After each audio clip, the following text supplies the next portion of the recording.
Edhe le të mikpresim vllazanin të dëgjojmë nga fjala e Perëndis.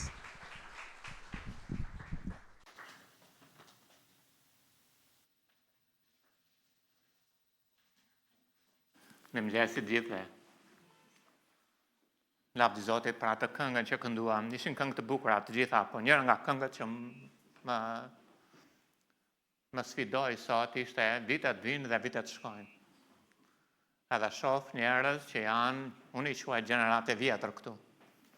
Në kuptoj ata që janë që nga koha kur unë isha në këtë kishë përpara se të shkoja në mision. Edhe shoh njerëz të rinë gjithashtu. E ndërkohë që vitet kalojnë, një gjë mund të dëshmojnë. Zoti është besnik. Brez pas brezi. Dhe kur nuk ka për të hequr dorë nga ajo, sepse Perëndia ai nuk ndryshon. Ai është i tillë, ai është i njëjtë, dje, sot dhe përjetë. Faleminderit Landit për mundësinë që më jep edhe mirënjohës për ftesën. Edhe vërtet ne kemi një lidhje të veçantë në shumë kohë përpara, por nuk është e lehtë puna me Zotin. Ato gjëra që ne kaluam në fillim ishin mjaft të rëndësishme për ne sepse ne na dhanë themel. Edhe unë do të kthehem pak të kujtoj se cilin prej nesh për gjërat e para, ose mësimet e para, sepse janë shumë të rëndësishme për ne. Edhe në qoftë se jeni sa do pak të rritur, do të kuptoni që janë ca mësime të çmuara në jetën tuaj, ose në jetën e fëmijëve tuaj. Edhe ato nuk hiqen kurrë. Bibla flet shumë faktikisht për gjërat e para. Flet për ditë të parë, flet për muaj të parë, për vite të para, flet gjithashtu për lindje të parë, flet shenjë të parë, dhe mund të vazhdosh, janë mbi 400 referenca në shkrime për gjërat të para. Flet për beslidhje të parë,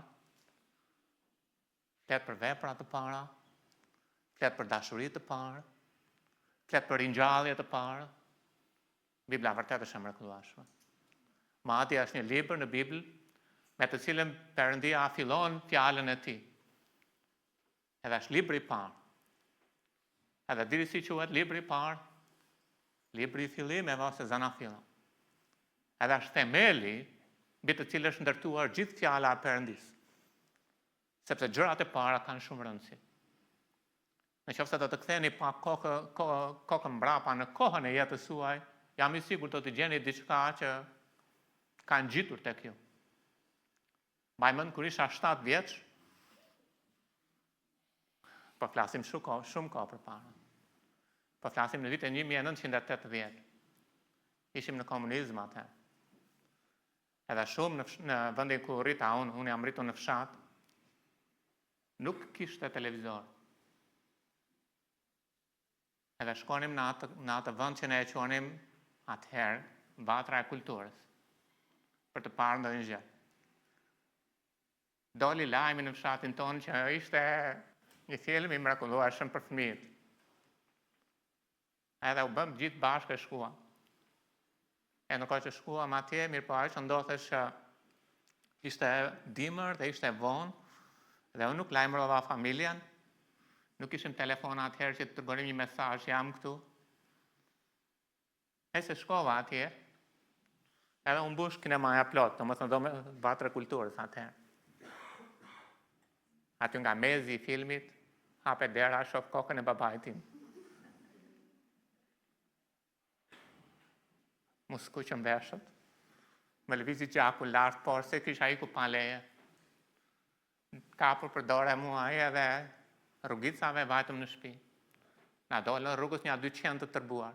E dini që natën lëshojnë qenë për të ruajtur shtëpitë e gjërat që kanë. Mezi shpëtuam pa na shqyer vajtëm në shtëpi. Kur vajtëm në shtëpi, para se të veja të flija, babai më ndaloi pak e më tha, ti atëherë parë dhe fundit pa leje.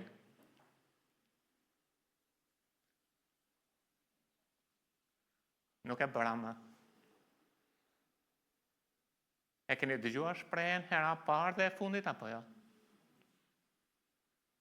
Dhe në qoftë se kthen kokën mbrapa, ka ca gjëra në jetën tuaj që Zoti ka përdorur nga ana frymërore, ndërkohë që ai ju ka rritur, por edhe gjithashtu shumë gjëra nga ana fizike që ka ngelur në jetën tonë. E ne do të shkojmë tek dy mbretërit sot. Faleminderit Donaldi që lexoi atë. Edhe nuk do të kalojmë atë të gjithë, por do të shkojmë tek dy mbretërit 7, vargu 8. Edhe ajo që dua që të shohim sot ka të bëjë me mësimin e parë, dhe mendoj që është dhe mësimi i fundit i 4 lebrozëve. Ndërkohë që ne do të shohim këto gjëra, dua që të shikojmë pak në jetën tonë, sepse Perëndia dëshiron të na vërë themel, dhe në qoftë se kemi themel, ai dëshiron që jetët tona ose themelet tona të mos kenë plasarritje, po të rikuperohen. Edhe në qoftë se jetët tona nuk kanë plasarritje, duhet të sigurohemi që nuk do të ndodhë të ardhë në plasarritje. Ku që pavarësisht se ku jeni në marrëdhënie me Zotin, ky mësim vlen për secilin prej nesh. Po në vargun 8 është koha përpara se të bëhet banketi. Përpara se të marrë vendime, në fakt vargu 8 është vetë banketi dhe thot: kur arritën në skajin e kampit, 4 lebrozë hyrën në një çadër, ku hëngrën e pinë, morën me vete argjend, arë dhe rroba, dhe shkuan t'i fshehin. Pastaj u kthyen dhe hyn në një çadër tjetër dhe andej morën shumë gjëra dhe shkuan t'i fshehin. Kjo është ajo që na jepet përpara se të ndodh ai vendimi i madh ose vendimi i parë. Tani kur ne do të shkojmë në fjalën e Perëndis, dua që të shqyrtojmë pak gjëra. E di që na është bërë zakon të vim çdo të diel. Lavdi Zotit që është një zakon i mirë. Por një zakon tjetër i mirë, nëse vim çdo të diel, duhet të jetë: a ka Perëndia im ndonjë fjalë për mua? Dhe përgjigjja është po. Dhe pyetja tjetër do të jetë: a jam unë me një zemër të gatshme të pranoj një fjalë nga Perëndia? Përgjigjja është varet nga ne. Ne duhet të reagojmë ndaj Perëndis që kur Perëndia na flet, ne të mund të dëgjojmë zërin e tij. Janë dy njerëz në teatrin e vjetër që janë shumë të veçantë, dhe unë do të thoja që të dy janë njerëz sipas zemrës së Perëndis. Njëri besoj se e dim të gjithë, edhe theksojmë shpesh, është Davidi. Po një tjetër tek 2 Samueli 2, vargu 35 thuhet: por unë do të zgjedh për vete një prith besnik, që ka për të vepruar sipas asaj që ndjej në zemrën dhe në shpirtin tim. Unë do të ndërtoj një shtëpi të shndrueshme dhe ai ka për të ecur gjithmonë përpara të vajosurit tim. E shihni që është një njeri që vepron sipas asaj që është në zemrën e Zotit. Ashtu si edhe Davidi ishte njëri sipas zemrës së Perëndis dhe veproi sipas asaj që ishte në zemrën e Perëndis. Por e dini kush është një njeri sipas zemrës së Perëndis? Çdo njeri i rilindur sipas zemrës së Perëndis. Kur Perëndia na shpëtoi ne, ai na dha një zemër të re. Bibla thotë është Krishti në ju shpres lavdie. Edhe kjo është e mahnitshme. Edhe ajo që ndodh me Samuelin, fjala e Perëndis thotë në vargun 10 të kapitullit 3, pastaj Zoti erdhi u vendos aty afër dhe thirrri si herët e tjera: Samuel, Samuel. Samueli përgjigj: fol, sepse shërbëtori të dëgjon. Edhe kjo është e njohur për mjaft prej nesh. Por qëndrimi i një njeriu që është sipas zemrës së Zotit, domethënë qëndrimi i një njeriu të rilindur, kur vjen në shtëpinë e Perëndis për të dëgjuar fjalën e Perëndis, por edhe gjithashtu kur hap Biblën, sepse Perëndia na flet me anë të Biblës, është që e mbaj fjalën e Zotit dhe i kërkoj Perëndis që të më flasë. Dhe jam mjaft i përullur që të lejoj atë, që jo vetëm të më flasi, por jam mjaft i përullur që të lejoj fjalën e të hyrë në meje, sepse kam hapur veshët që ai të më dëgjojë. Më falë, që unë të dëgjoj atë. A mu të bëjmë këtë gjë tani?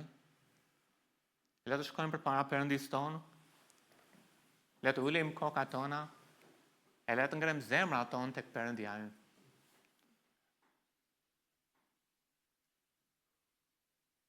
Ati dashur, ne vim përpara teje, Perëndi.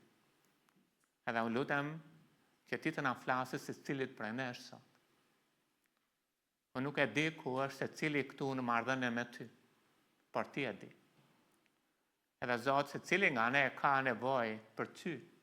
Ti e nevoja më e madhe. Madje nevoja vetme sepse kur kemi ty, Zot, ne kemi gjithçka edhe gjithçka që është në ty. Atë lutem për secili prej nesh që të na hapësh një fjalë, Zot. Dhe lutem që secili gjithashtu të mund të ketë një zemër që të përgjigjet ndaj teje. Nuk jam unë, Perëndia im, që kam një fjalë për ta. Por ti ke sjell, Zot, në shtëpinë tënde. Edhe kisha shtëpia jote, thot fjala jote. Edhe ti ke një mesazh për ata, Perëndia im. Unë jam thjesht mesazheri. Edhe unë lutem, Perëndia im, që të më marrësh, të më përdorësh, Perëndi, për të dhënë mesazhin që ti ke për njerëzit e tu. Edhe lutem që secili, Zot, të ketë vesh të hapur për të dëgjuar atë që ti ke për të thënë sot. Le të jetë zemra atyre drejt përpara teje. Na pastro, Zoti, na fal. Nuk e di çfarë ka ndodhur në të kaluarën, Perëndi. Por Zot, ne vim tek ti, sepse ti je aty ynë. Vim tek ti sepse ti je Perëndia ynë. Vim tek ti edhe të lutemi ty që ti të na drejtosh, Perëndia ynë. Edhe secili të dali sot me një fjalë prej teje e mora, edhe të mbaj atë derisa buria të vjen. Të mbaj atë, duke vazhduar, Zot, ditë pas dite, Zot, në besnikëri me ty. Në emër të Jezusit, Zot, lutemi. Amen. Edhe vendos pa kontekstin historik të dy mbretërve, keni një hartë aty. Dy mbretërit zhvillohet ngjarjet në Izrael në pjesën veriore. Pas Solomonit, mbretëria e Izraelit ndahet në dy pjesë. Në 10 fise dhe 2 fise. 10 fiset e veriut kanë kryeqytet Samarin, edhe do të gjeni në Bibël që quhet shpeshherë Efraimi dhe referohet Izraelit. Ndërsa 2 fiset e tjera kanë kryeqytet Jeruzalemi, dhe do të gjeni në shkrime që quhet shpeshherë Juda. Ne jemi shumë kohë pas Solomonit këtu në fakt. Edhe është ndodhur që në kapitullin 6, përpara se të vi kapitulli 7, kryeqyteti 10 fiseve të veriut është rrethuar. E ndërkohë që është rrethuar, ka një zi të madhe buke. Madje është ekstreme, do të thoja. Nëse keni lexuar me kujdes fjalën e Perëndisë, është një nga vendet më të vështira që Izraeli ka kaluar në jetën e vet si komb. Edhe shpikërisht këtu tek 2 mbretët 6 edhe 7. Edhe thuhet në Samari ra një zi e madhe, thot rrethimi i sirve që aq i fortë sa një kokë gomari, sillej 80 cikla argjendi dhe një çerek gapi plumbash 5 cikla argjendi. Mënyra se si merreshin qytetet në atë kohë ishte si rrethimi i Krujes, vitet 1400. Rrethohej qyteti, ndërpriteshin furnizimet, derisa qyteti të dorëzohej në pamundësi për ushqim. Kështu ishte në atë kohë. Sepse nëse afroheshe pranë mureve, do të humbisje shumë ushtar, edhe shanset ishin të larta që do të dështoje në marrjen e qytetit. Sirët kanë rrethuar Samarin. Edhe zia është shumë e madhe.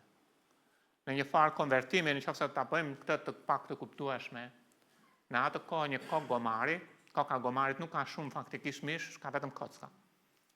Kushtonte afërsisht 16 rroga mujore. Po nuk e gjeje. Ta gjeje do ishte gjë e mirë, por nëse do e gjeje, dhe gjithashtu ushqeheshi me jashqitje plumbash. Një filxhan e jashqitjeve ishte afërsisht rroga e një muaji. Është një zi ekstreme. Një uri ekstreme. Madje ngjarjet vazhdojnë më poshtë edhe shkojnë më keq dhe thuhet, pastaj mbreti shtoi, çfarë ke? Ajo përgjigj, kjo grua më tha, më jep djalin tënd që ta ham sot. A mund të imagjinoni pak sa zi e madhe ishte. Sa që 2 gra kishin biseduar me njëra tjetrën edhe donin të kishin jetë. Kishin arritur deri në atë pikën sa të hanin fëmijën e tyre. E kishin ngrënë njërin. Edhe pastaj çfarë ndodhi? Diskutuan për të ngrënë tjetrin. Edhe kjo është historia këtu. Edhe thot, më jep djalin tënd, thot që ta ham sot, djalin tim do ta ham nesër. Kështu e gatuam djalin tim dhe e hëngrëm. Të nesërmen i thash, më jep djalin tënd që ta ham, por ajo e fsheu djalin e saj. Në këtë zi të madhe buke, ajo që ndodh, ata fillojnë të gjejnë fajtorët, se kush janë fajtorët që ka një zi kaq të madhe. Dhe pyetja është kush janë fajtorët? Ja çfarë thot mbreti. Atëherë mbreti tha, Perëndia të më bëj këtë edhe më keq. Nëse sot koka e Eliseut, birit të Shafatit, ka për të mbetur akoma mbi supet e tij. E gjetën kush është fajtori për zinë e tyre. Edhe po ta zgjidhin këtë, atë menjëherë zia do iki. Dhe kush është fajtori? Koka e Eliseut. Unë e di që jeni një kishë dashur, nuk ja hiqni kokën pastorit tuaj, por ta dini, kur vinë momente të vështira në jetën tuaj, për shkak të mëkateve tuaja, ju do ta kapni me pastorin tuaj. Jo të gjithë, sepse nuk e thanë të gjithë. Por është një mbret i ligë. Edhe kush është fajtori? Njeriu Perëndis. E dini pse është fajtori njeriu Perëndis? Sepse njeriu Perëndis ka thënë të vërtetën. Do rrethoheni, rregullohuni, pendohuni, po nuk është vetëm njeriu Perëndis. Fajtori është Zoti gjithashtu. Ndërsa ai vazhdon të fliste akoma me ta, ja ku zbriti tek ai lajmëtari, atë mbreti tha, kjo fatkeqësi vjen nga Zoti. Çfarë mund të shpresoj unë akoma nga Zoti? Duket sikur ata janë jashtë realitetit se çfarë po ndodh në jetën e tyre. Por ata janë mjaft të kthjellët në atë që komunikojnë. Dy janë fajtorët. Të paktën nga sa mësojmë nga dy mbretët. Njëri fajtor është njeriu Perëndis, fajtori tjetër është Zoti. Tek dy mbretët 17, 13 dhe 14 dhe vargu 18 thuhet, megjithatë Zoti e kishte paralajmëruar Izraelin dhe Judën me anë të gjithë profetëve dhe shikuesve, duke thënë, ktheuni prapa nga rrugët tuaja të këqija dhe respektoni urdhrimet dhe statutet e mia sipas tër ligjit që u saktova, etërve tuaj dhe që u dërgova me anë të shërbëtorëve të mi profetëve. Pse duhet hiqur koka e Eliseut? Sepse Perëndia kishte paralajmëruar dhe paralajmëruar në mënyrë të vazhdueshme. Ktheuni te Zoti. Mos ndiqni perënditë e tjera. Ktheuni te Perëndia. Ne vim në shtëpinë e Perëndisë dhe Perëndia na çorton me anë të fjalës së tij. Dhe ne nuk na pëlqen që të na dali përpara në rrugën tonë ku ne duam të jemi duke ecur në mëkat ose duke bërë gjërat që duam të bëjmë edhe çfarë bëjmë. Ne bëjmë fajtor në mishin tonë, njeriu e Perëndisë. Bibla thot, por ata nuk dëgjuan çfarë thuhej dhe u bën edhe më kokfort, si kishin vepruar etrit e tyre që nuk patën besim tek Zoti Perëndia i tyre. Prandaj Zoti u zemrua shumë me Izraelin dhe largoi nga prania e tij, mbeti vetëm fisi i Judës. Kjo ndodh 10 kapitull më vonë, sepse Izraeli vazhdon të mos mësoj që kush është fajtori në të vërtetë për gjendjen e vet ku ishte aty ku ishte. Dhe fajtori nuk ishte as Zoti, as njeriu Perëndis, ishin vetë mëkatet e tyre. Te Vajtimi 39 dhe 41 thuhet, pse vallankohet? Pse vallankohet? Pse vallankohet një njeri? Një njeri i gjallë, një njeri që për ndëshkimin e mëkateve të tij. A thua ka fajin njeriu Perëndis për këtë? Le të shqyrtojmë rrugët tona, t'i hetojmë dhe të kthehemi te Zoti. Kjo është ajo që Izraeli duhet bënte. Nuk e di çfarë po ndodh me jetën tuaj, por nëse në një pikë në histori në jetën tuaj po shikoni gjëra që nuk duhet të ndodhin ose gjëra që nuk ju pëlqejnë, nuk po flasim për sprova, sepse shpesh herë duke ecur me Perëndin do të kemi sprova. Por do të ketë mjaft gjëra që Perëndia na tërheq vëmendjen si një at i dashur kur ne ecim në mëkat. Edhe Bibla thot, le të shqyrtojmë rrugët tona, t'i hetojmë dhe të kthehemi tek Zoti. Le të ngrem lart zemrat tona dhe duart tona në drejtim të Perëndisë së qiejve. Kjo është ajo që duhet të bënte Izraeli. Kjo është ajo që duhet të bëjmë ne. Me gjithë ligësi në fakt që ka mbreti i Izraelit, Perëndia është shumë i mirë me njerëzit e tij. Perëndia është shumë i mirë madje edhe me këtë mbret të ligë. Dhe ajo që ndodh është që Perëndia jep një fjalë shprese dhe një fjalë shprese të sigurt për popullin e tij, dhe në këtë do të përfitonte edhe ky mbret i keq. Edhe ja premtimet e Perëndisë. Atëherë Eliseu tha, dëgjoni fjalën e Zotit. Ajo është duke përçuar atë që Perëndia ka për njerëzit e tij. Edhe thot, kështu thot Zoti, nesër në këtë orë në portën e Samaris një mas maj mielli do të kushtoj 1 sikël dhe 2 masa elbi do të kushtojnë gjithashtu 1 sikël. Perëndia jep këtë premtim edhe është një premtim i mrekullueshëm. Është një premtim shpresë tani nëse e mendon pak sa situatën, sa vështirë ishte aty. Njerëzit nuk kishin çfarë të hanin, madje besoj se po vdisnin, sepse kishin arritur që të hanin fëmijët e tyre. Dhe Perëndia jep një lajm, dhe në këtë lajm është një lajm i mirë për të gjithë njerëzit që janë aty. Ta dini sa herë që Perëndia do të punojë në jetën tuaj, në jetën time, në këtë kish, sa herë që Perëndia punon në fjalën e tij, edhe ne shohim gjatë gjithë historisë, djalli do të shfaqet. Dhe ajo që ndodh është sa herë që Perëndia do t'ju flasë juve një fjalë, do të vini re që me një herë diçka frymërore do të ndodhë. Dhe vargu 2. Por kapiteni në krahun e të cilit mbështete mbreti u përgjigj njeriu të Perëndisë, ja dhe sikur Zoti të bënte dritare në qiell, ato të ndodhte vallë një gjë e tillë. Shfaqet skeptik, shfaqet dyshues. Në kishën e Perëndisë ka shumë njerëz në fakt. Shumica nuk janë si mbreti, as nuk janë si dyshuesi. Por fatkeqësisht ka njerëz nga gjitha llojet. Disa njerëz duhet të heqin kokën pastorit, disa të tjerë janë dyshues ndaj fjalës që njeriu i Perëndisë tha. Edhe janë 3 gjëra që thekson një njeri që është mosbesues. Për shkak të mungesës së shqisës frymërore, ai thekson pamundsinë.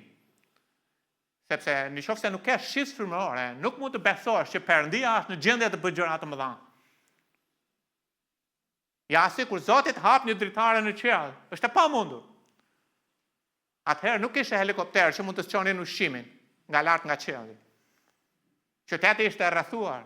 E vetmja mënyrë, sipas mënyrës se si mendonte ky kapiteni, ishte që të hapë një dritare nga qielli, të zbriste mielli poshtë, edhe pasaj do të shkonte afërsisht 1 kilogram miell 400 lekë të vjetra. A ndodh kjo? Sipas logjikës njerëzore me argument fizik, sepse ne bijem ndonjëherë në një lloj situate edhe gjykojmë gjërat jo me anë të besimit, po me anë të shikimit, me anë të prekjes, me anë të gjërave fizike. Edhe ky skeptiku ka këtë problem për shkak të mungesës së shqisës frymërore, ai thekson është e pamundur. Nuk ndodh, nuk bëhet. Por jo vetëm aq, por ai është një njeri që nuk e studion Biblën. Sepse për shkak se po të studionte Biblën, ai do të dinte që ka një dritare në qiell. Do të dinte që Perëndia na tregon që lart në qiell ka një portë, ka një derë, ku një ditë dera do të hapet, edhe Jezusi do të zbresë si mbreti mbretërve për të ardhur në tokë. Edhe për shkak sepse ai nuk studion Biblën, ai shpall pa realizueshmërinë. Për shkak sepse nuk ka shqisë frymërore, ai shpall pa mundësinë, nuk mund ndodh. Po nuk është vetëm kaq, por ai ka mungesë të vigjilencës frymërore. Sepse po të kishte vigjilencë frymërore, ajo që do të ndodhte ishte që ai nuk do të kundërvihej mesazhit të Perëndisë të dhënë nga mesazheri i Perëndisë. Sepse në thelb, e dini çfarë duke bërë ai? Ai duke kundërshtuar mesazhin e Perëndisë të dhënë nga Eliseu. A dini si punon djalli? Djalli punon duke kundërshtuar mesazherin. Dhe në qoftë se hedh poshtë mesazherin, atëherë ke hedhur poshtë edhe mesazhin. Dhe sulmon edhe gjithashtu mesazhin që jep mesazheri. Bani mend çfarë donin ata, çfarë donte mbreti të heqte kokën e Eliseut. Në qoftë se doni ta bëni pak më të prekshme këtë temë, nuk është puna që ju në ndonjë kafene do të flisni të hiqni kokën pastorit. Nuk e besoj këtë. Flas fizikisht fjalë për fjalë. Por do të vini re që ka diçka, një frym nga mbrapa, që godet mesazherin. Dhe në qoftë se godet mesazherin, ajo që do të ndodhë është që kur njerëzit vinë në këtë sallë, do të kenë veshët të mbyllur, sepse nuk do të dëgjojnë mesazhin e dhënë nga mesazheri. Pra është diçka më e thellë se sa thjesht të debatosh, jam apo si jam, e dua apo se dua, e pëlqej apo se pëlqej. Është më e thellë. Se djalli sulmon në këtë lloj mënyre. Prandaj e folura nga mbrapa, edhe nëse doni dini një nga gjërat që unë urrej, është urrej të dëgjoj kur antarët e një kishe flasin kundër pastorit të tyre. E urrej këtë gjë.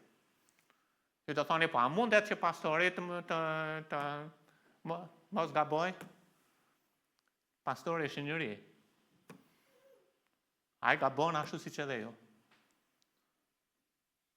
Por kuptoni që duke sulmuar mesazherin, po bëni të pa efektshëm të njerëzit që ju dëgjojnë ju mesazhin e Perëndis. Pra është një çështje frymërore, jo çështje fizike. Shpresoj që ta kapni këtë. Nëse keni diçka me mesazherin, shkoni takojeni atë, vetëm për vetëm. Por nuk sulmohet mesazheri, sepse theksi nuk është mesazheri, në fund të fundit nuk është landi, nesër do jetë një tjetër. Përsëri mesazheri do sulmohet. Pra theksi është të hidhet poshtë mesazheri në mënyrë që mesazhi i Perëndis të mos ketë efekt. Edhe ky njeri skeptik, ky njeri dyshues, është një njeri që nuk ecën frymërisht me Zotin, nuk studion Biblën, nuk shërben, nuk do të vini re që ata që kundërshtojnë mesazherin për të hedhur poshtë mesazhin e Perëndis nuk janë ata që janë besnik. Shikojeni një herë rreth rrotull.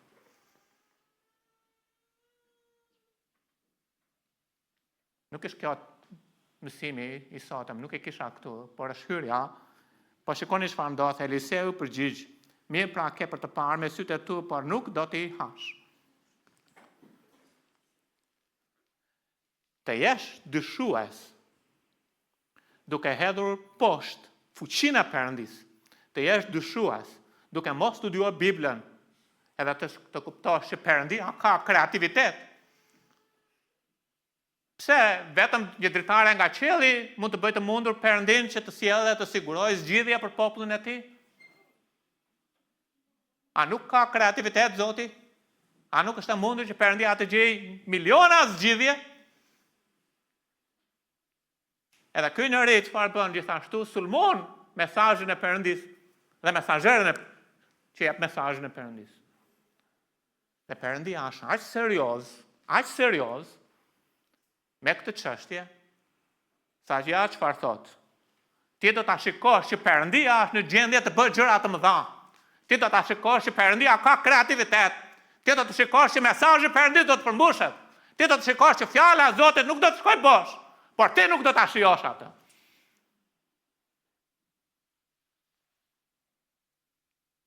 Është serioz Zoti, sepse po flasi për Perëndin që është i plot fuqishëm. Edhe është në gjendje të bëjë gjëra të mëdha. Edhe ne shpeshherë jemi në një skuadër shërbimi, jemi me të rinj, jemi me fëmijë, jemi me student, me çfarë jemi në një kish. Edhe shpeshherë mund të hedhim, nuk bëhet. Nuk do, është e pamundur. Vetëm nëpërmjet strategjive fizike mund të veprojmë. Në vend që të komunikojmë me Perëndin tonë, që të na japë Zoti urtësi dhe maturi, çfarë do ai që ne të bëjmë? Edhe ai do të japë një zgjidhje, ai do të japë një drejtim. Edhe ka shumë strategji që Perëndia mund të japë, që mund të kundërshtojnë çdo gjykim dhe logjik njerëzore. Qofse ju kujtohet e Jozueu kapitulli 6, për para se të vim të Jozueu 6, Jozueu 5, dhe Jozueu takon kreun e ushtrisë së Perëndis Zotin Jezu Krisht. Dhe Zoti Jezu Krisht i thot, hiqi sandalet. Edhe është çështja autoriteti, është çështja pronësie, që të shkosh te Zoti i dorëzuar. Edhe të shkosh te Zoti që ti ke autoriteti, nuk kam unë nuk kam ndonjë zgjidhje, ti ke zgjidhje. Edhe Jozueu merr komandantët e tij, ushtarak, edhe u jep planin që Perëndia i dha. E cili ishte plani i Perëndis? Cili ushtarak do të pranonte bjerë i qytetit rreth rrotull dhe murat do bien? Asnjë. Po urtësia e Perëndis është e madhe. Edhe kur ne i besojmë Perëndis, në atë që Perëndia do të na jap. Perëndia do të na jap fitoren. Çështja nuk është, a është e kuptueshme nga logjika njerëzore apo jo. Çështja është, a është zgjidhja që Perëndia ka për ne? Ndonjëherë ne mund të hyjmë edhe të mësojmë strategjitë e botës, dhe ndonjëherë duhet të jemi të urtë. Por ndonjëherë duhet të kuptojmë që strategjitë e botës na çojnë deri diku. Po ne duhet të rrimë me Perëndin ton për të kërkuar atij drejtimin, për shërbimin, për familjen, për jetën, për kishën, për çdo gjë. Dhe kur Perëndia të na jap, çu merre bëj atë. Kështu jemi këtu. Zoti siguron në mënyrë të mbi natyrshme dhe me çfarë fjala. Ai përdor njerëzit që nuk na pret mendja. Mbase ne mendojmë që ne jemi të denjë që Zoti të bëjë gjëra të mëdha me ne. Edhe sigurisht Zoti do të bëjë gjëra të mëdha me ju sepse jeni bijtë e tij. Por kur ne mendojmë në atë mënyrë, ka pak arrogancë në zemrat tona. Sepse ne mendojmë që jemi superior. Por Perëndia punon dhe përdor të përullurit. Edhe ai bën gjëra të mëdha me ta. Tani vim tek këta dy lebrozët. Sepse Zoti e sposton skenën. Pasi na tregon situatën, kapitulli 6, na tregon se çfarë ndodh në dy vargjet e para, se si fjala shpallet edhe gjithashtu fjala kundërshtohet. Zoti sposton edhe na nxjerr jashtë qytetit. Dhe jashtë qytetit ne gjejmë 4 lebrozë. Këta lebrozët nuk kanë ushqim ashtu siç ata që janë brenda. Edhe ata janë shumë të urtë. Ata thonë, kemi për të marrë një vendim. Po të kthehemi brenda, atje është vdekja. Le të shkojmë në kampin e sirëve, sepse atje ka ushqim. Sa shanse ka që të mund të rrojmë nuk e dim, po le të shkojmë atje. Pasi 0.01% do na lënë gjallë. Por ka një shans. Edhe kjo është pikturë e një njeriu të humbur. Sepse lebra është pikturë e mëkatit. Edhe ajo që bën një njeri i humbur, dhe nëse je sot edhe nuk ke një marrëdhënie me Jezu Krishtin, ka një udhkryq në jetën tënde. Edhe këta lebrozë tanë duhet të marrim një vendim. Nuk ka kuptim të rrim këtu sepse vdekja është e sigurt që do i gjente ata. Por duhet të bëjmë një zgjedhje. Në këtë zgjedhje duhet të shkojmë drejt kahullt ku na ofrohet mundësia për të patur ushqim. Edhe ka vetëm një që jep bukë nga ana frymërore, që quhet buka e jetës. Dhe ai Zoti Jezu Krisht. Duhet të jep në një mundësi vetes suaj përpara se vdekja të mbyllë sytë tuaj, edhe të shkoni në zjarr të përjetshëm për shkak të mëkatit. Mos e merrni lehtë këtë. Po kështu bën këta. Këtu është gjithë fokusi i mësimit ton. Këta nuk kanë dëgjuar gjë për Eliseun sepse Zoti dha edhe një afat. Dha 24 orë. Ata nuk dinë çfarë po ndodh. Ata thjesht paraqytojnë me veten e tyre, edhe ata janë jashtë qytetit. Edhe është pikturë e gjendjes son para shpëtimit, sepse dhe ne ishim jashtë qytetit, ishim jashtë premtimeve të Perëndis, ishim jashtë Izraelit. Dhe Bibla thot, Efesianët 2 thot, prandaj kujtohuni se dikur ju hebrej në mish të quajtur të parëthprer nga ata që i quajnë veten të rrethprer, sepse të tillë u bën në mish nga dora e njeriut. Ishit në atë kohë pa Krishtin të huaj për qytetërinë e Izraelit. Ata ishin të papranuar për qytetin e Izraelit. ishin jashtë. Kështu ishim dhe ne. Edhe mëkati ishte mbi ne. Edhe thot, të huaj për beslidhjen e premtimit pa pasur shpresë, duke qenë pa Perëndi në botë. Edhe këta lebroz bëjnë diçka. Ata shkojnë dhe kur shkojnë diçka ndodh faktikisht. Edhe shkojnë afër muzgut, edhe gjithë koha që e ngjarjeve që zhvillohen në kamp është një kohë nate.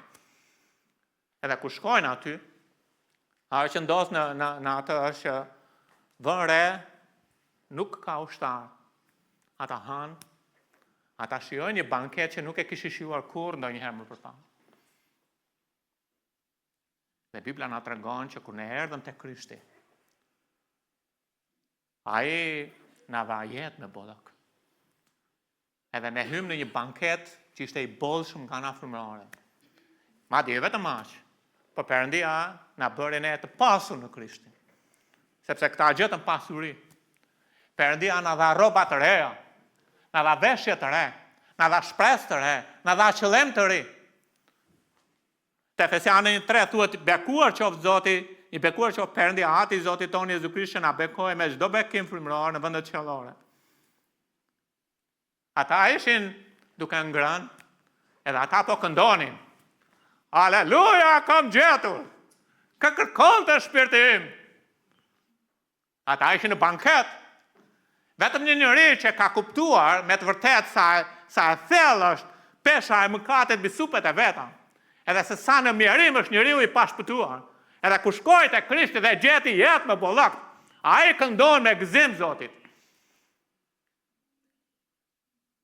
Sepse Zoti shtroi një banket për të. Edhe kur ju shpëtua, aty hyt në një jetë të paimagjinueshme përpara shpëtimit. Edhe është një jetë me bollok. Ajo që ndodh më pas është ata kanë një të folur të veçantë. E pikërisht këtu nis mësimi. E gjithë kjo ishte vetëm një hyrje. Këtu nis mësimi i sotëm, dhe nuk do të zgjas shumë, por ka shumë rëndësi kjo. Edhe është një bisedë mes tyre në një ditë të lajmit të mirë. Sepse thuhet në vargu 9, pastaj thanë midis tyre, nuk veprojmë mirë kështu. Kjo është ditë si hariqi. Ose ditë lajmi i mirë. Po ne nuk hapim as gojë, në rast se presim deri në mëngjes mund të pësojmë ndonjë gjë, ndonjë ndëshkim. Prandaj tani të nxitojmë dhe të shkojmë të njoftojmë në shtëpinë e mbretit. Është një ditë si hariqi. Kjo ditë si hariqi e gjejmë tek Romak 10:15, është e njëjta fjalë që ne apostulli Paul na shkruan lajmi të mirë, është e njëjta. Si hariq, lajmi i mirë, lajmi i mirë si hariq. Po është gjithashtu e njëjta fjalë që gjejmë te Isaia 61 vargu parë. Që thot fryma e Zotit, Zoti është me mua sepse Zoti më ka vajosur për të dhënë një lajm të mirë. Pra po flasë ditën e një lajmi të mirë. Tani nëse doni ta studioni Biblën në mënyrën më të mrekullueshme që Bibla ka në vetvete, është të kuptosh që dhjata e re përmban doktrinën. Dhe dhjata e vjetër përmban ilustrimet e asaj doktrine. Pra mënyra se si duhet të jetosh dhjatën e re, do të gjesh të pikturuar nga Perëndia për bijtë e tij, për fëmijët e tij në dhjatën e vjetër. Edhe nëse doni ta shikoni se si është jeta e prekshme, me të vërtet e një ditë e lajmit të mirë, është pikërisht kjo jetë që na jepet këtu. Po ishte gjithashtu kur Zoti Jezu Krishti ishte në tokë te Luka 4:18 thot fryma e Zotit, ai citoni Isaian, është mbi mua sepse më vajosi thot për të ungjillizuar. Edhe zvendëson fjala lajmi i mirë me ungjillizim, sepse ungjillizimi është lajmi i mirë ditë si hariq që atë të gjitha këto gjëra shkojnë bashkë. Pra po flasim për një ditë ungjillizimi. Pra aty jemi në një ditë ungjillizimi. Por ajo që ndodh është në një kohë nate. Sepse kisha është në një kohë nate gjithashtu. Edhe çdo ditë që Perëndia na jep është një ditë ungjillizimi. Çdo ditë. Sepse një ditë do të mbaroj për ne nata. Jezu Krishti do vit na marr. Po shikoni pak, nuk është vetëm mësimi i parë i katër lebrozëve, po është mësimi i parë që Perëndia jep çdo njeriu të rilindur. Sepse është mësimi i parë në fakt, nëse shikojmë te Ungjilli i Lukës, është mësimi I parë që vetë Zoti Jezu Krisht mësoi kur ishte në sinagogë. Edhe Luka na jep kronologjinë e ngjarjeve. Tek Marku kapitulli 5, ne gjejmë një të I demonizuar që Zoti e shëron atë, edhe është piktura e shpëtimit tonë. Edhe ai donte të rrinte me Zotin Jezu Krisht. Dhe kur ne u shpëtuam, ne patëm një dëshirë të zjarrt për të ndërtuar me shpëtimtarin tonë.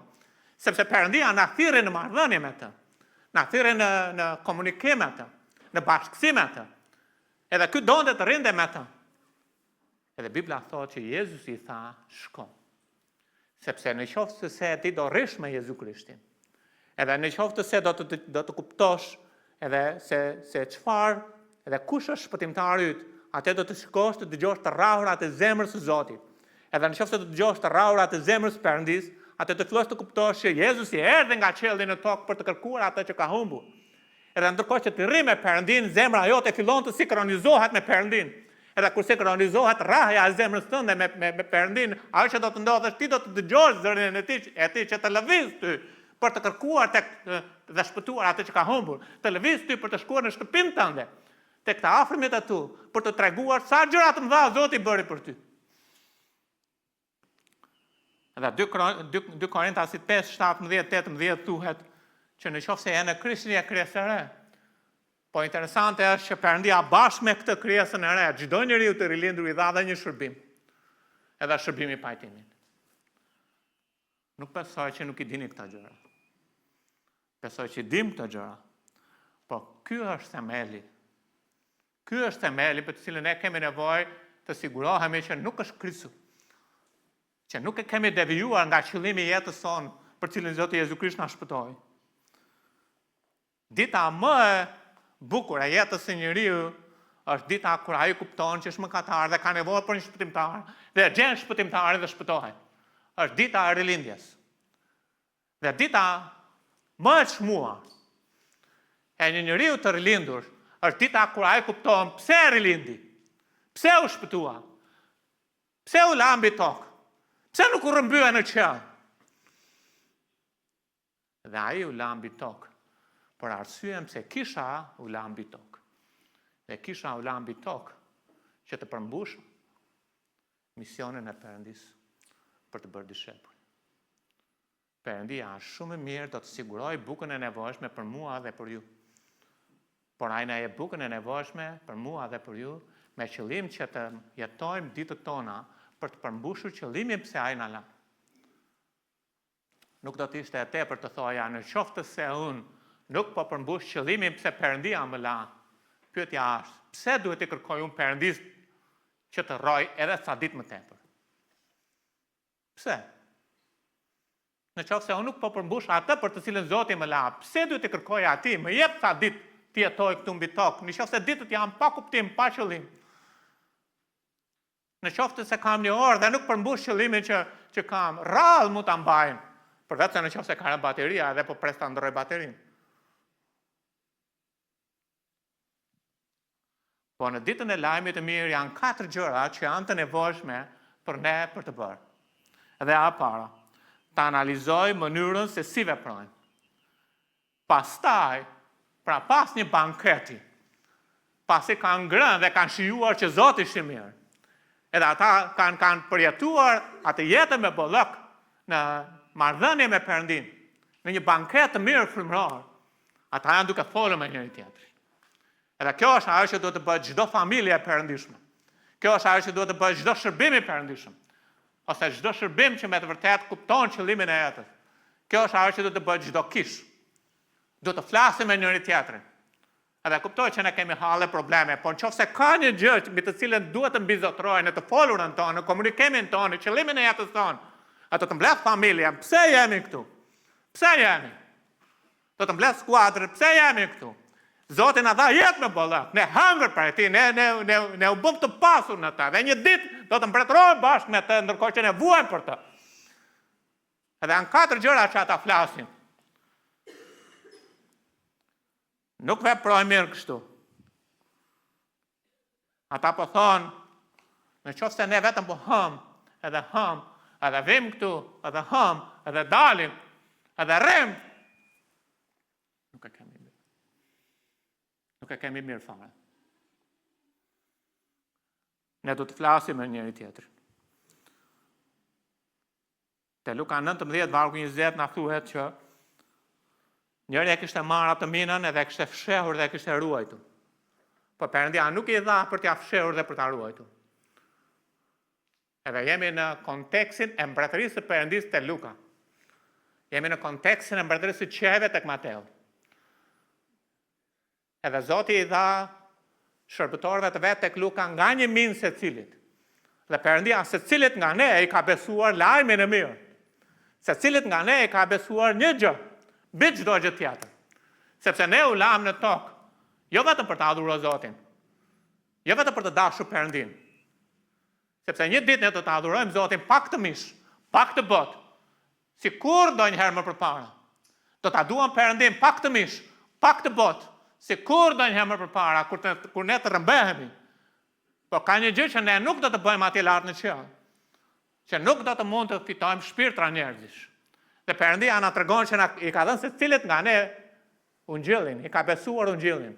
Edhe ai pret që të mos e marrim e ta varrosim atë, apo ta ruajmë, ta mbajmë për vete, hampim edhe nuk flasim me të tjerët. Hapi tjetër është të shqyrtojmë në qoftë se goja tona janë mbyllur. Duhet të flasim me njëri tjetrin, çfarë po bëjmë? Si po ecë shërbimi ynë? Apo i fitojmë fëmijët? Apo i fitojmë të rinjt? Apo fitojmë studentët? Apo fitojmë një familje tjetër? Ju jeni familje. Ju i keni shumë njerëz që njihni, çifte të tjera. A ndani lajmin e mirë me ta? A hapni gojën për t'u treguar për shpëtimtarin atyre? Edhe Bibla thot, kjo është ditë si hariçi, po ne nuk hapim as gojën.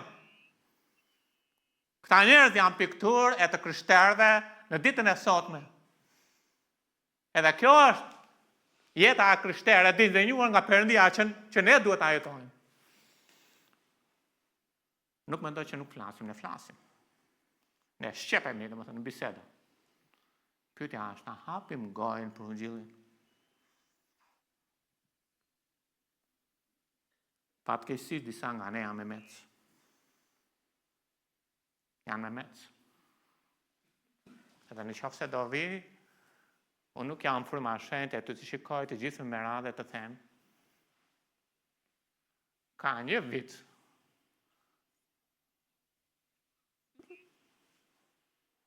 Ka 6 muaj. Ka 3 muaj. Ç'kemi? Si janë? Pyes veten, sa me mec ka në këtë kishë? Me mec. A hapni gojën?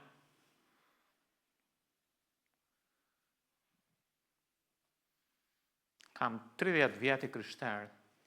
Nuk jam shumë impresionuar për të bërë një predikim të këndshëm për ju, apo që t'ju pëlqej, apo të marrë ndonjë duar trokitje nga ju. Më shumë po shoh që jeta po më ikën se sa kam ndonjë gjë përpara.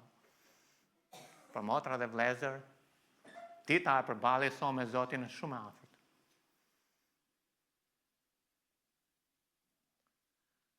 Kemi dhënë disa mësime në Durrës, e ndërkohë që kam dhënë ato mësimet për lajmin e mirë, unë e kam ulur veten time në karrike. Sepse vërtet mund të jap këtu mesazhin e Perëndisë. Por unë duhet të përgjigjem gjithashtu në të njëjtën mënyrë. Sepse jam thjesht një njerëz që Perëndia ka të njëjtë fjalë edhe për mua. E ta dini, nuk është e lehtë. E kam pak të vështirë të takoj njerëzit, edhe ndonjëherë mezi dëgjoj, sepse thonë ndonjë fjalë, pastaj do filloj të talle, do qeshë e gjitha. Por them, në qoftë se Zoti përdori katër lebrozët, mund më përdorë dhe mua. E në qoftë se Zoti përdori Mojsiun, ju thoni, po Mojsiu ishte njëri i madh, nuk ishte aq i madh. Ai kishte një problem sepse foli me Zotin, tha, dëgjoj, dërgoj mesazhin për me të kujt të duash. Po a dini pse tha ashtu ai? Ai tha sepse ai me rregoja. Tha, nuk jam i ngatët, tha.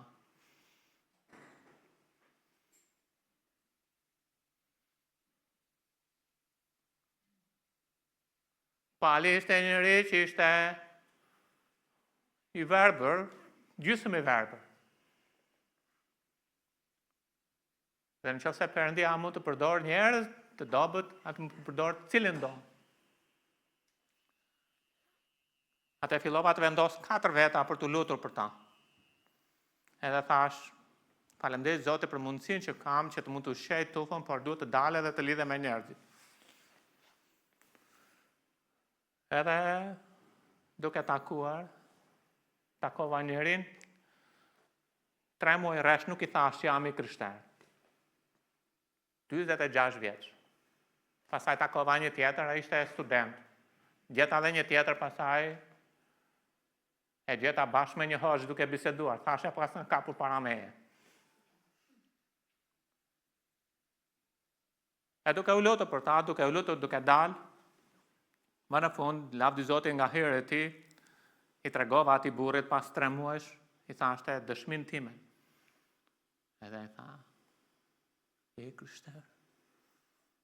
Thashte, pritja kur të tani herën tjetër nuk do dojtë më takoj më. Thashte, do të ftoj në kishë të dielën. Ai tha, do vi, lavdi Zotit që shenë mirë edhe erdhi.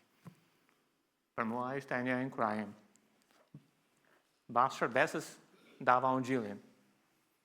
Nuk pranoj Krishtin. E ftova në konferencë erdhi.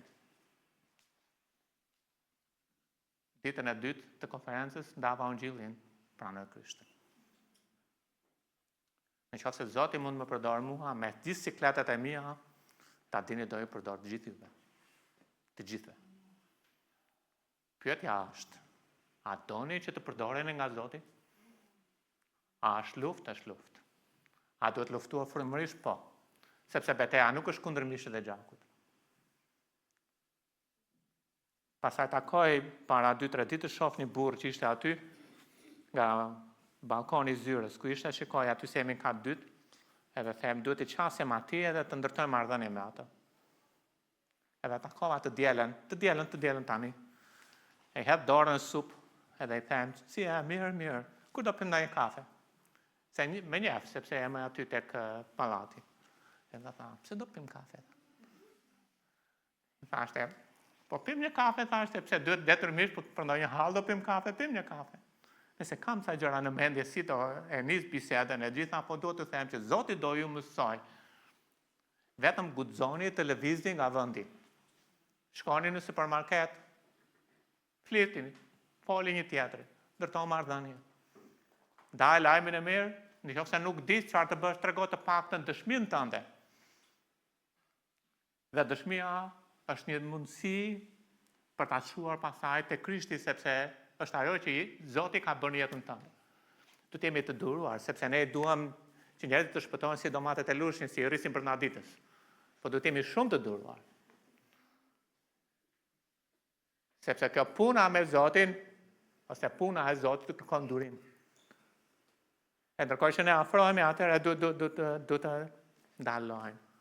Pyeteni një herë të thoni, a mund më tregosh pak çfarë të ka ndodhur gjithë vitin? Apo ishit pas pushimeve, çfarë, si e ke kaluar jetën? Lëra ne të flasim. Mbase do harxoj 2 orë kohë duke dëgjuar atë, duro. Pastaj thuaj, edhe mua më kanë ndodhur gjërat më të mira. Edhe do të tregoj sa gjëra që më kanë ndodhur. Edhe fillon të tregosh ditën kur Perëndia të fali dhe të pajtoi me veten tënde, me veten e tij. Edhe është një mundësi e mirë se si të mund të punosh me njerëzit. Ndërtoni ura, jo prishni ura. Jo digjni ura. Ju të thoni, po mua s'më pëlqen ai sepse ai është shumë i keq. Jezus ishte miku i mëkatarëve. Edhe ai donte ata dhe donte që t'i shpëtonte ata. Shifini ata me mënyrën se si janë të vërtetë, duke shkuar në flakët e ferrit. Romak 10, 14, 15 thot, si do të thrasi për ato të cilët nuk i besuan dhe si do të besojnë tek ai për cilët nuk kanë dëgjuar dhe si do të dëgjojnë kur s'ka kush predikon. Në qoftë se ne jemi me mec, si do shpëtojnë njerëzit? Dhe si do të predikojnë pa qenë dërguar? E dini çfarë? Zoti na ka dërguar.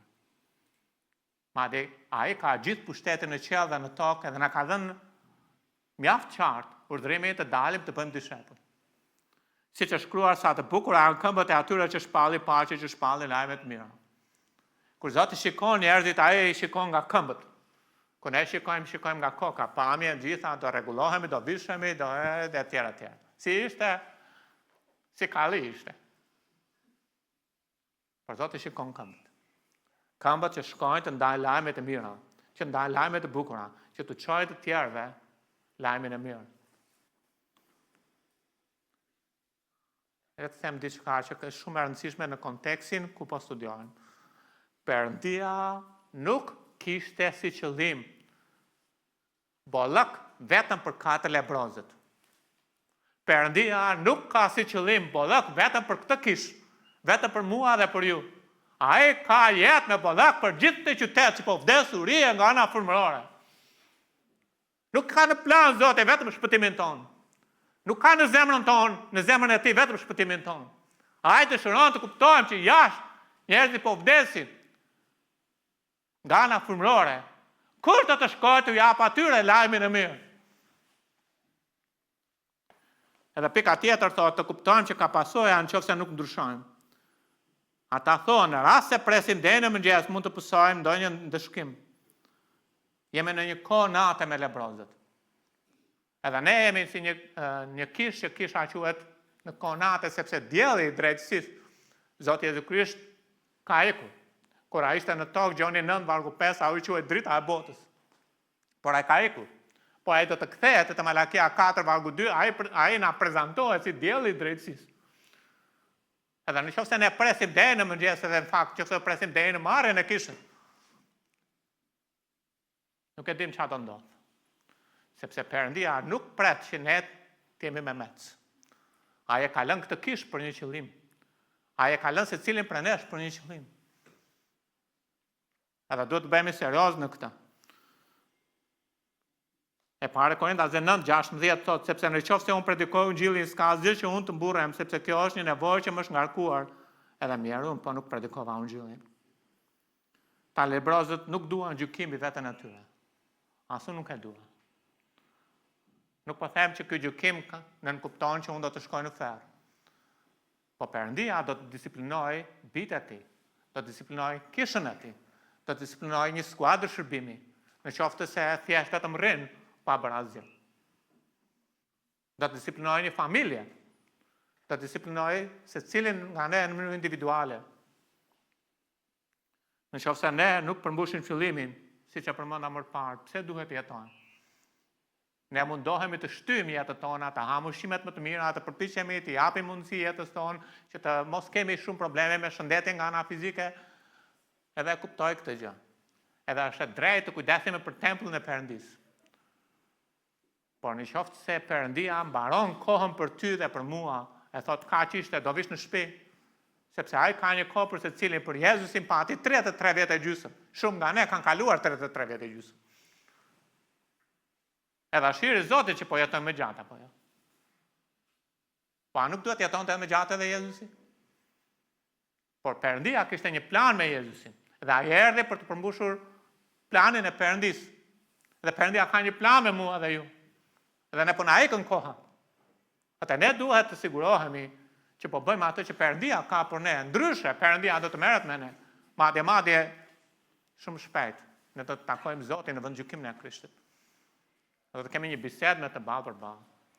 Dhe sytë e tij kur Gjoni e pa dhe Gjoni është pikturë e kishës, dhe Gjoni është ai që mbështeti kokën në prehjen e Jezusit, që mund të themi që dëgjoi të rrahurat e zemrës së Perëndisë. Kur Gjoni e pa te lipi i zbulesës, ai pa sytë e tij si flak zjarri. Edhe ra për dhe përmbys. Sepse Perëndia ynë është një zjarr. Edhe ne duhet të druhemi e të kemi frikën e Perëndisë. Sepse Zoti është shumë i hirshëm me mua, sepse kam qenë me met gjithë vitin, nuk do të thotë që unë duhet të vazhdoj të jem me met edhe vitin tjetër.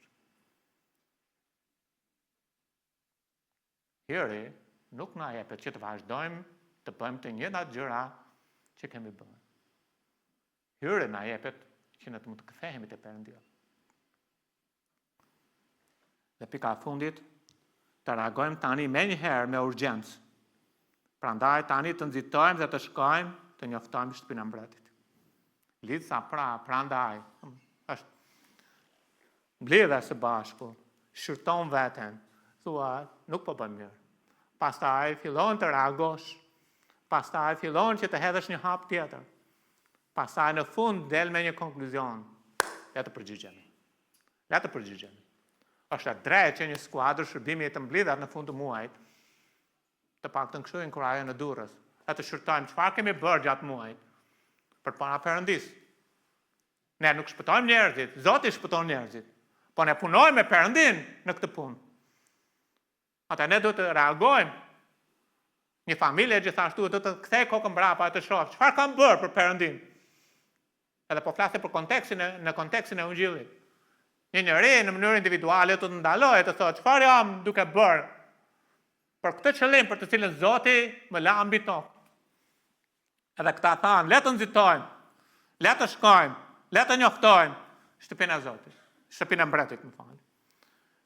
Para ca ditësh bëra një statistikë, po shikoja pak për statistikën për popullsinë, vdekjet, lindje, gjitha ato gjëra. Unë kam lindur në 1972. E nga 1972 bota është rritur 111%. Ka shumë nevojë për njerëz jashtë këtyre mureve. Njerëzit po rriten dhe po vdesin. Pa lajmin e mirë. Edhe shpirtrat e tyre po shkojnë në ferr. Çdo ditë shuhet një qytet si qyteti Durrësit. Edhe nëse jeni 3 fishi Durrësit apo 4 fishi, atëherë çdo ditë shuhet çereku i Tiranës. Në gjithë botën. Çdo ditë. Des. 4 ditë mbaron gjithë qyteti Tirana.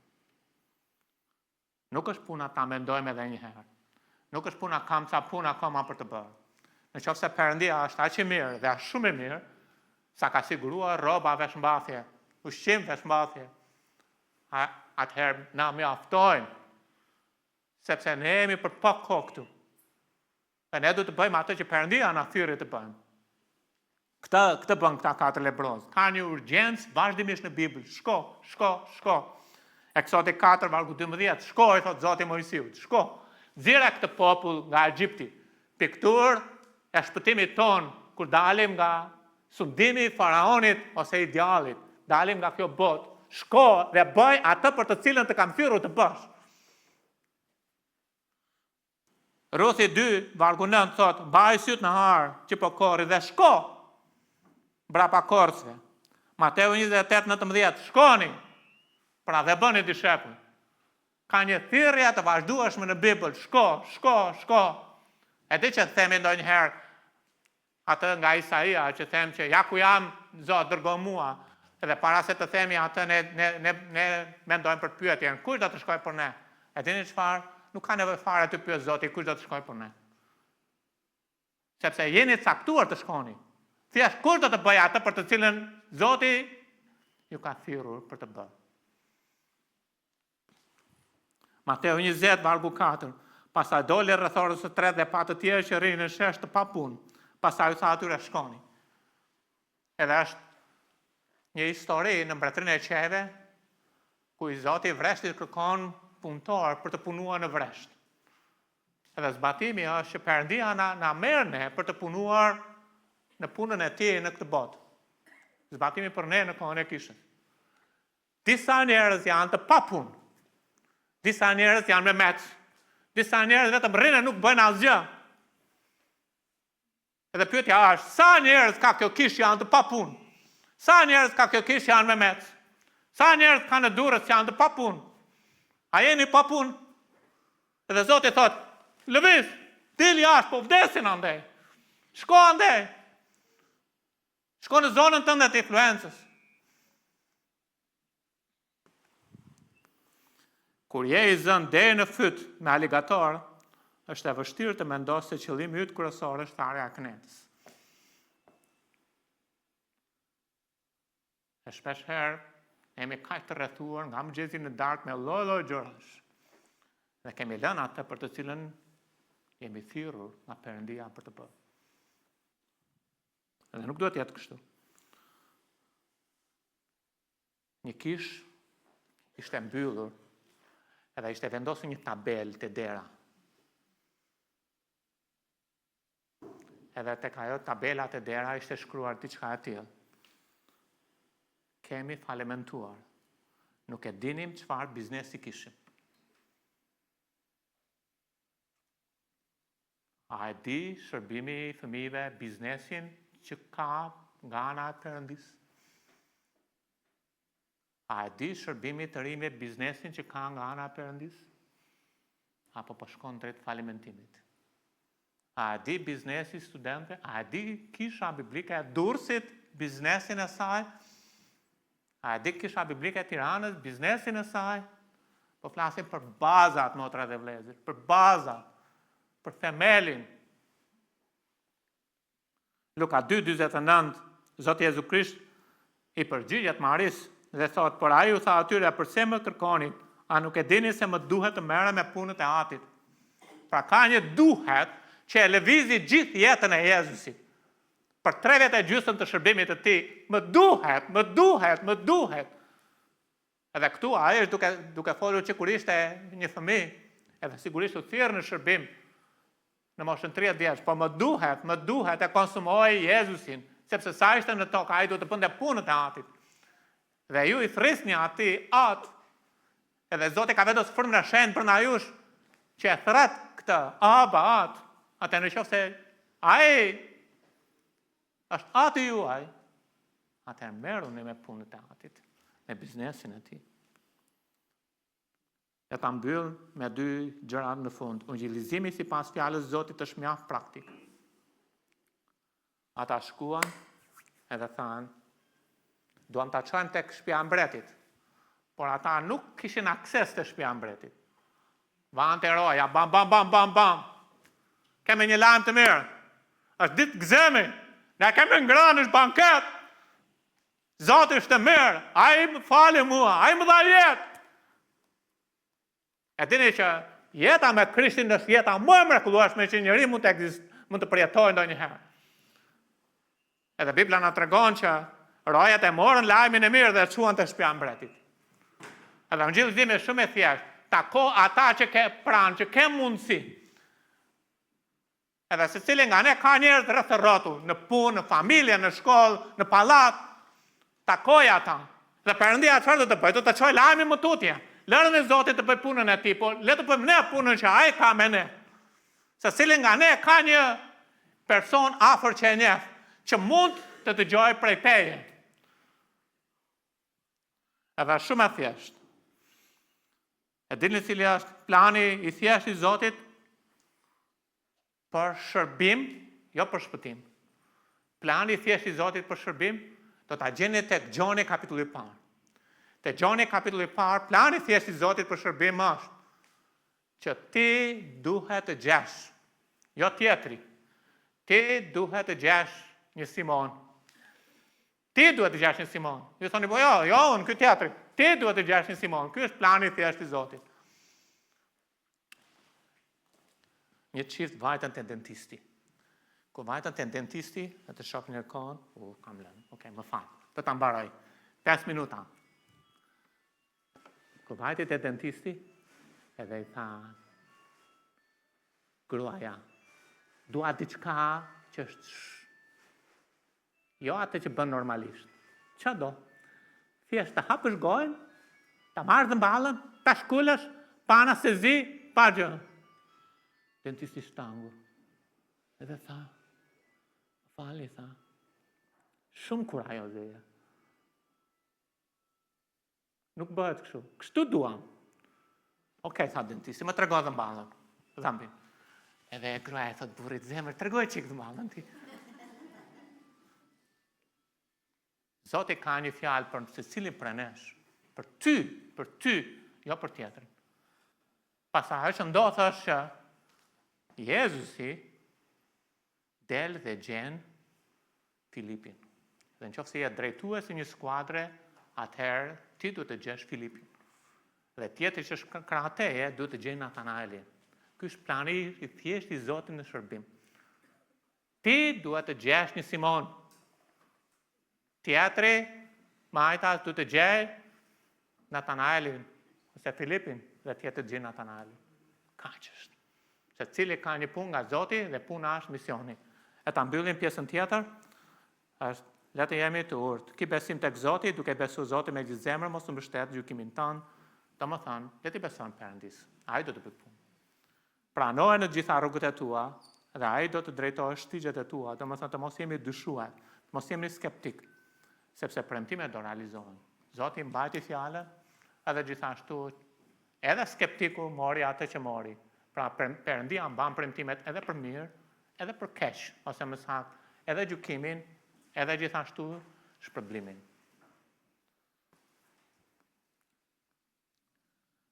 Ta mbyll.